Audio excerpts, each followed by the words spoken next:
Hi everyone! Welcome to my channel, and for today's video ay magluluto tayo ng pinakbet na may karne ng baboy. This is my version at sana ay magustuhan nyo. Tara, samahan nyo na ako magluto.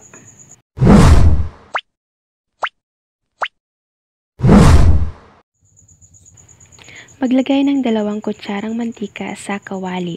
Painitin natin ito sa katamtamang apoy lamang.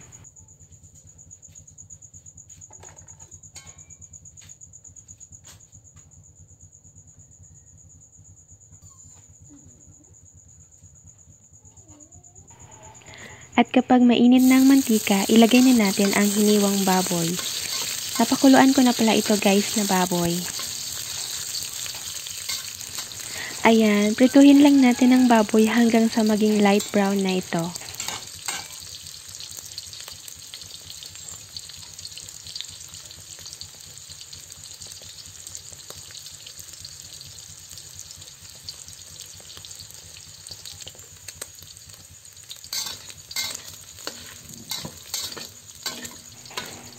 Ayan, light brown na ang ating baboy. Ilagay na natin ang hiniwang bawang. Itinabi lang natin sa gilid ang baboy. Maglagay na rin tayo ng hiniwang sibuyas.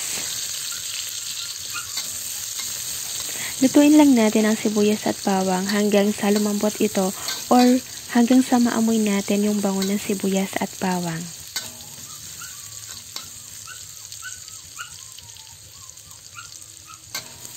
Ayan, haluin na natin kasama ang baboy.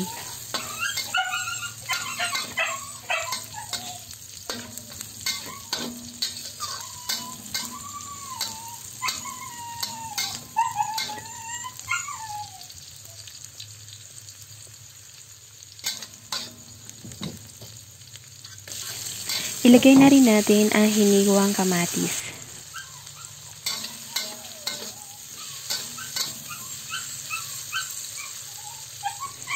Lutuin lang natin ang kamatis hanggang sa lumambot na ito.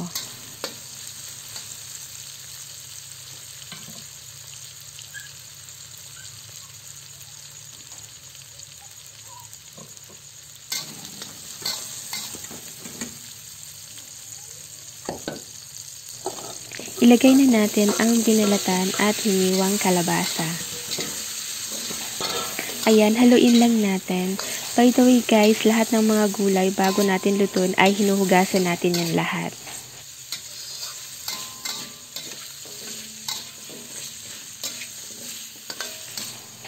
Maglagay na rin tayo ng sitaw.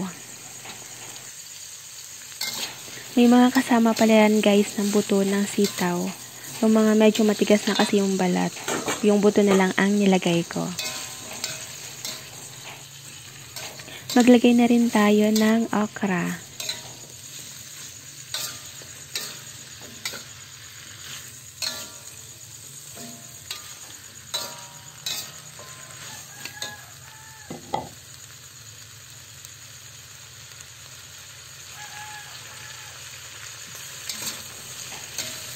Maglagay na rin tayo ng talong. Ang mga sitaw, okra at talong ay pinitas lamang natin yan sa ating tanim, sa ating bakuran. Ayan, nakatipid na tayo kasi mahal pa naman ngayon ang gulay. Lagyan na natin ito ng asin or kung meron kayong patis, pwede rin naman. Ayan, haluin natin.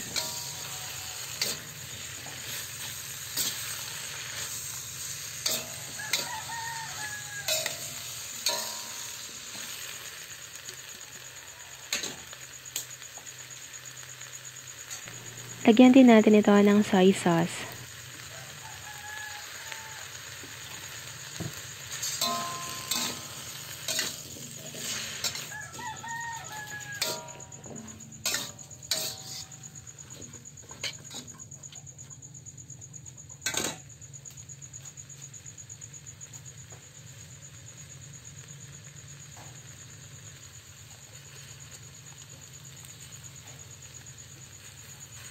Lagyan din natin ito ng oyster sauce.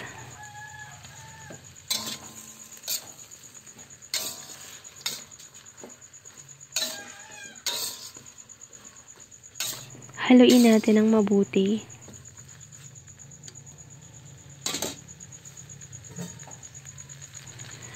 Maglagay na tayo ng tubig para maluto na ang ating mga gulay.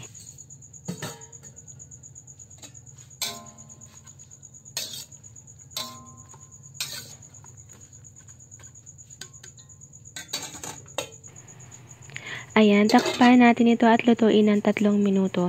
Bali guys, ang ating apoy dito ay nasa malakas na apoy. Pagkatapos ng 3 minuto ay haluin natin ito. At takpan natin at lutuin natin ulit ng 3 minuto.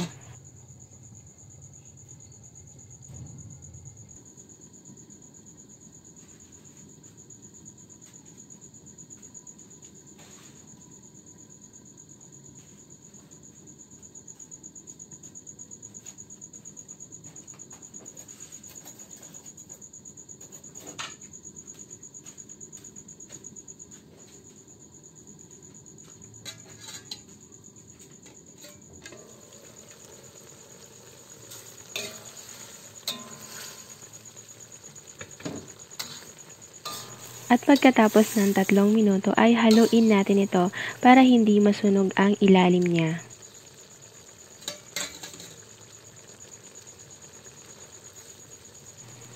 Tikman natin.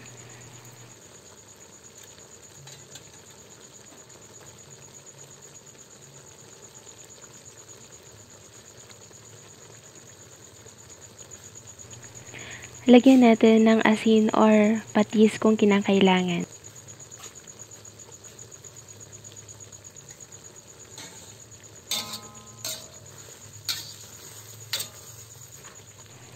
Lagyan natin ito ng calamansi juice. Isang peraso lang ng calamansi. At haluin natin ito.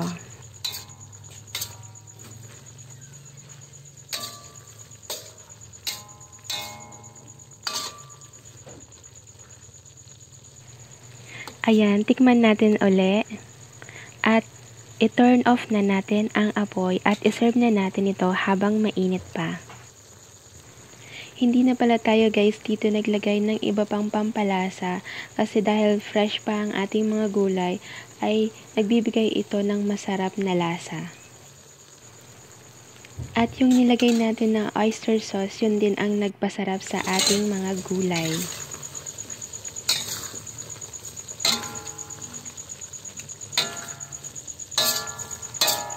Salamat guys sa panonood. Sana ay nagustuhan nyo ang ating version ng pinakbet na may karne ng baboy. And please don't forget to like, share, and subscribe. Bye!